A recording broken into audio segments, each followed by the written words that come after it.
Hi guys, welcome back to my channel, Simply Real Lifestyle Vlogs. Today we're back again with, I guess, one of my most requested videos, and that is how I built my house at 20.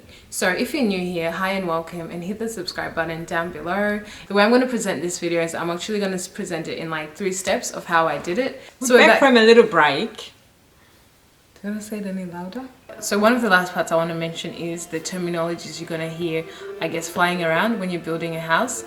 We mentioned solicitor, conveyancer. So one of the terminologies I think I got confused personally was a vendor. So a vendor is a seller. So usually like the person who sells you your land, they refer to them as the vendor. And on that note, if you can, be with someone that's able to stay present. By present, I mean to stay alert and actually listen to what these people are saying. Because if you're like me, you can check out. Yeah, like that. I think attention span of like I have no attention span at all. Even better. Anyway, okay. And a developer is someone usually in charge of the estate you're building. So when we're referring to estates, right, we're not referring to wineries. We're referring to, in a suburb, right, there's different estates, right? So there might be a estate called Waterfalls. There's, I don't know if a state called that, but like Waterfalls, but it's within a suburb. I hope that makes sense. So regarding the grants, one of the acronyms that you might face is the FGOH, First Home Owners Grant. And in Australia, I know with the whole COVID thing, it's sort of changed, and there's incentives that go around depending on the state you're in. Sometimes it was, or the position in life you're at. But definitely the First Home Owners Grant, regardless of these COVID incentives, it's 10,000. So if you're a first home owner, you're gonna receive 10,000. So one of the things you have to be careful is that if you get married, example, your partner has been a first home owner, you have to forfeit that first home owner's grant. I just know that like for us, we just got 1 grant. Yeah, but that's why, because you're married. Yeah. And then also the other thing is you have a LMI, Lender's Mortgage Insurance, and you avoid paying that if you pay 20% of your overall price. I didn't, so I had to pay, but there was actually an incentive going on. I think it was like the first 10,000 people to apply for whatever, that this LMI would get scraped off. So LMIs, they can come up even to like 20,000 or whatever. Depends with the price of your overall house. And then there is something called a stamp duty. I'm just gonna read the definition from Google. It's like, so stamp duty is a tax that is levied on a single property purchase. So the higher your property is, the higher percentage of stamp duty that you have to pay. To simplify, basically it's like if you're, let's say we're from Zimbabwe, right? So if we're in Zim, or we're going, let's say, with the car to Zim, like importing it, you need to pay duty. It's the same thing. Yeah. So it depends with how much your car is, the government will charge you a duty for that. Yeah. Stamp duty for it. Yeah. But I think we didn't have to pay stamp duty. You don't pay stamp duty if you're a first home. If you're a first home owner, and also if there's, I think, certain brackets of prices that you have to be under. Do your research on that and clarify in case we're wrong. And then, so obviously I mentioned the H&L package, which is house and land package.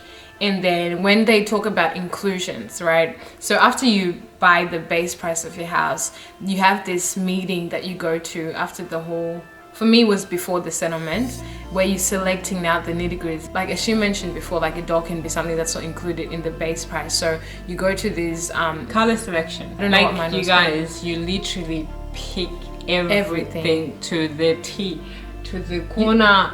Everything. The skirting of the walls, the color, the type of underlays, the lights you want, and all of that. And you want. And you need it literally takes you, that appointment for me took me like, I was there from like 8 to 5 p.m. Yeah. And I needed to go back again. Yeah. Because I changed my mind on everything. Yeah, it's a whole situation. Yeah. But take your time. Take your time. And the other thing with that is know your style before you go. You know, like, talk about it, because you don't want to go there of course you're gonna get all these different things, but it's always good to go there with an idea of what you want and take your time. Don't be rushed, because some of them will be like, oh, okay, hurry up. Yeah. Right? Just be like, Take your time. That's true. And for me, I think I'm not, well, actually my friends helped me select this, but I'm not really creative. I look at an idea and I'm like, this is what I want to create with obviously the money you have. This is what I'm trying to replicate. So it's good, honestly, if you get inspired by someone, an interior designer or sort of house, and especially you can look at their display homes. And as I say, go on the internet and be like, even if it's a double story, you'll be like, look, I'm trying to capture this concept of the double story into example a single story if you're building a single whatever, or vice versa. And with that, everything is in numbers. Like for example, you pick let's say this is one new thing. Yeah, you pick the wall color. It's in a number, right? So like before you sign off everything, they will give you, I think, for me it was 48 hours. No, we got longer than that. I think it was about a week to go through that whole document and then sign it off. Yeah. Right. We did go through it, like my husband was very thorough, but it was one digit off, like literally, and thank God it wasn't like a difference. So what happened was our house color, like the exterior, we picked one color, but then the woman put like a different color, but the difference between the color we picked and the one she put was literally a single digit. Everything else is the same except for one single digit. Luckily, if you put the two colors together, it's not that different. Yeah. But imagine that's happened and then you end up with a pink house.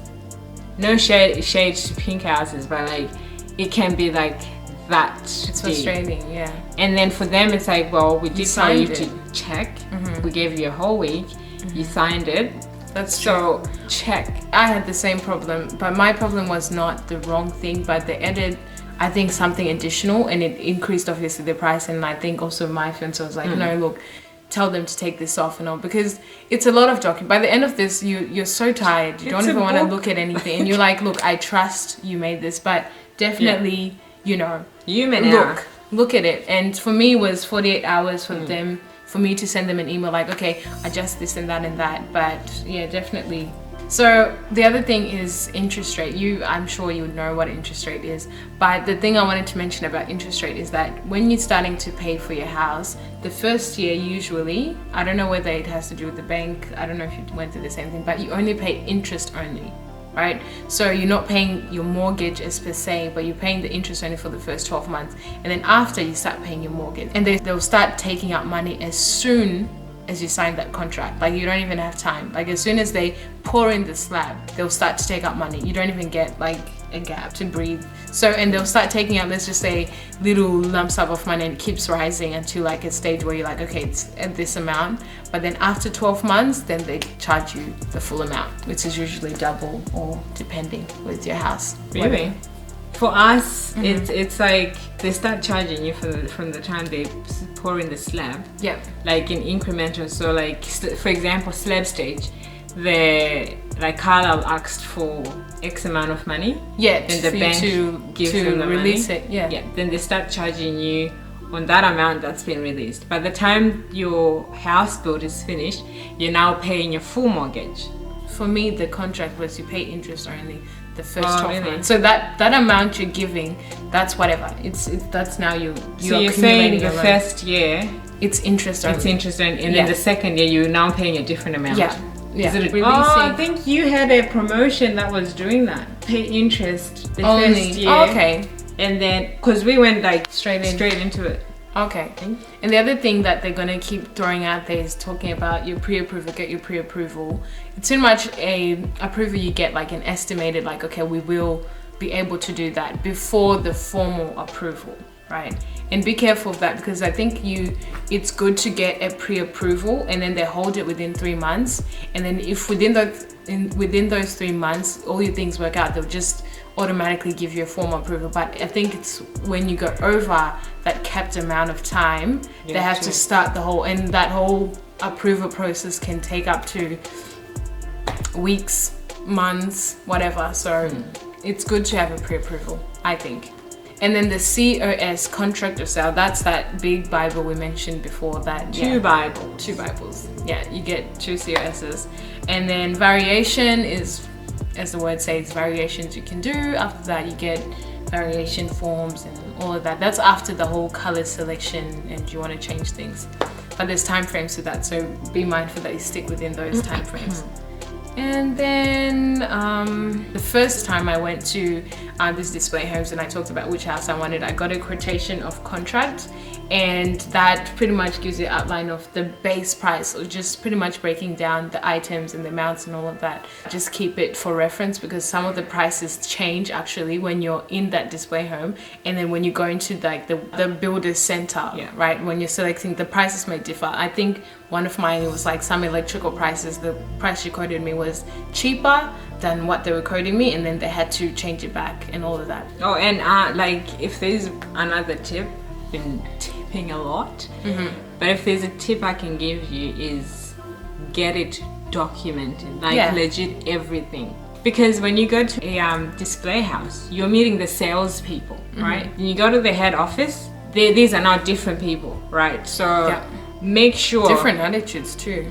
Yep. When you go to those display houses, right, that's your first initial point of contact. That's the person that's going to be like, yeah, sell it to you. Yep, I want to do this. Every information, anything, like if you ask certain things, like I know we wanted some few things adjusted in terms of falls and all that stuff, and it was like, yeah, no problem, nah, that should be fine, yeah, all good. Put it on paper, mate, and sign it. Because I can't remember what it was in the house when we went to the center. They're like, oh no, that's gonna cost. We're like, this is a document. Your person, your representative signed this. And said this. So you have to own it. And they owned it. Word of mouth is not good enough. It's now a he say, she say. So whatever it is, make sure they write it down and they sign it. So that's pretty much it, guys, with the terminologies I think you guys should know during this whole process. But I ran a poll on Instagram and I asked you guys to ask me questions, but my phone, Instagram, the app itself updated, so I can't find the questions, but I think I can remember some of them. If I do forget and bypass your question, please comment down below and I will definitely answer it in the comment section below. And of course, subscribe while you're at it. One of the questions that I got was like, okay, it's nice to have a house, it's nice to be organized, I guess, but how did you get the amount of money that you got? Before I addressed that question, there was a lady that came to me about the same age, same circumstances, and she was like, oh, the bank, I went to a broker at the bank and I had $70,000 and I wanted to buy a house of around 600,000. She's like, oh, it's not enough.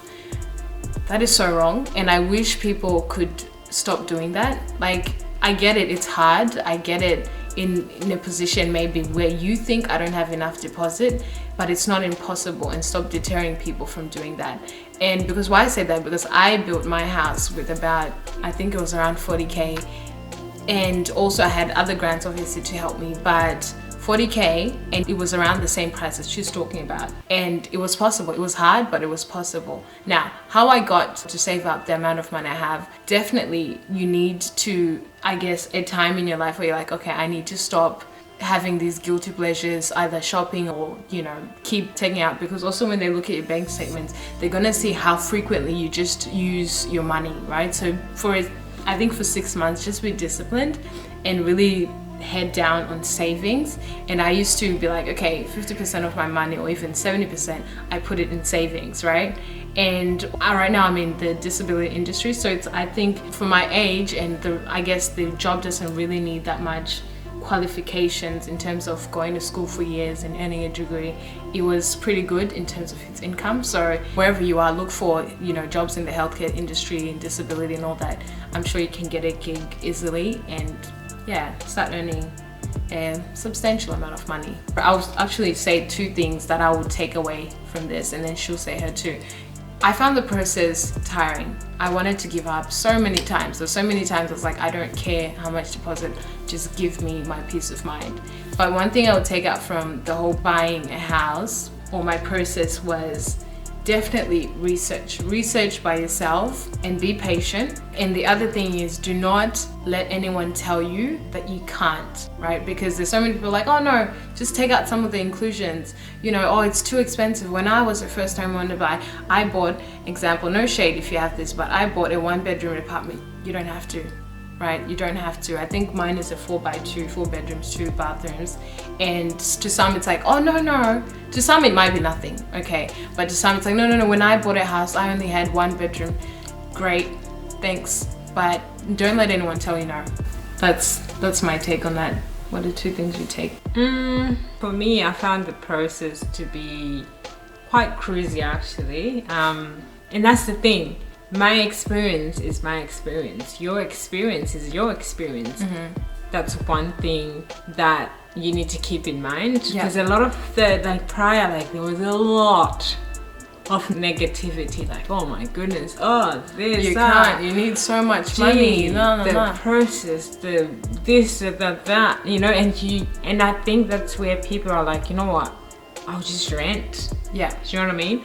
But once we got into it, we're like, what's the fuss? True. Do you know what I mean? That's true. It is a blessing, but I didn't find the process to be difficult at all. At all stages, everything was just happening. But a take that I can definitely recommend to you guys is that try and enjoy the process and be in it, and just stay in your lane. So that's one take. Just stay in your lane, do you. And the other thing is just go and get it. If you want it, go and get it. Yeah, as much as I say my process wasn't as cruisy as she's saying hers was, I think it was just a time, it was 6 months where I was, even less, 4 months where I was just under constant pressure, right? But yeah, after that you're like, okay, I'm glad I did it, right? Sooner you can get into it, jump into it. And you're never too young. I think if I knew what I knew at 18, I think I would have done the same thing. Yeah. In whatever stage you're at, I'm sure if you talk to financial advisors, you can find a way to save. But yeah. Otherwise, guys, that's pretty much the end of this video. Thank you so much for watching, if you're still watching. And if you guys want any clarification on anything, please comment down below if I should do another video clarifying things or just general questions, and I'll definitely love to answer them down below. Again, a huge shout out to my sister at Yamo. Please do follow her channel because she's all about food and she's great at it. I don't lie. I typically don't lie. She's great at it. So yeah, hit that subscribe button down below, like, comment, and share. And guys, let us build the legacies. Until next time, guys, God bless.